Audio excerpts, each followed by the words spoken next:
বলো তো, আমাদের মেয়েদের ঘরে বাইরে দুটোই কেমন সমানভাবে সামলাতে হয়।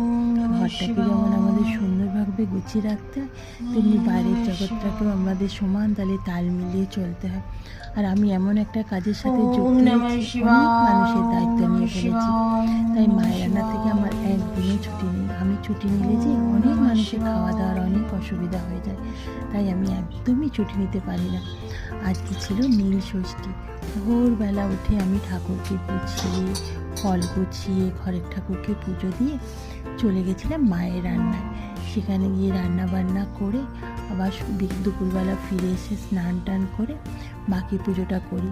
বাবার মাথায় জল ঢালি আমার ছেলে মেয়ের মঙ্গল কামনা করি। আরও কি করছি, শুনে কেমন লাগে দেখ।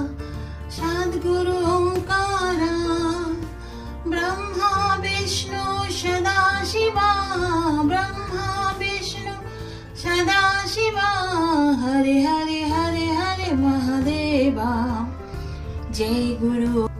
কেমন লাগলো তোমাদের আমার আরতি করাটা? আমি কিন্তু একদম নিজের মতন করেই পুজো করি, কোনো মন্দিরে গিয়ে পুজো দিই না। আমি আমার ঘরের ঠাকুরকে আমার মতন করে ভক্তি করে পুজো দিই। বাবা যেন আমার ছেলে মেয়েকে ভালো রাখে, সুস্থ রাখে, সেই কামনা করে বাবার মাথায় জল ঢেলে নীলের প্রদীপ জ্বালাই। তোমরা কে কী খাও বলো তো? সাবু মাথা খাও? আমি কিন্তু প্রায়ই খাই। আমার পুজো প্রায় শেষের দিকে। এবারে জাস্ট একটুখানি উলুধ্বনি, ঘন্টা আর শঙ্খের আওয়াজ, তারপরেই আমার পুজো শেষ।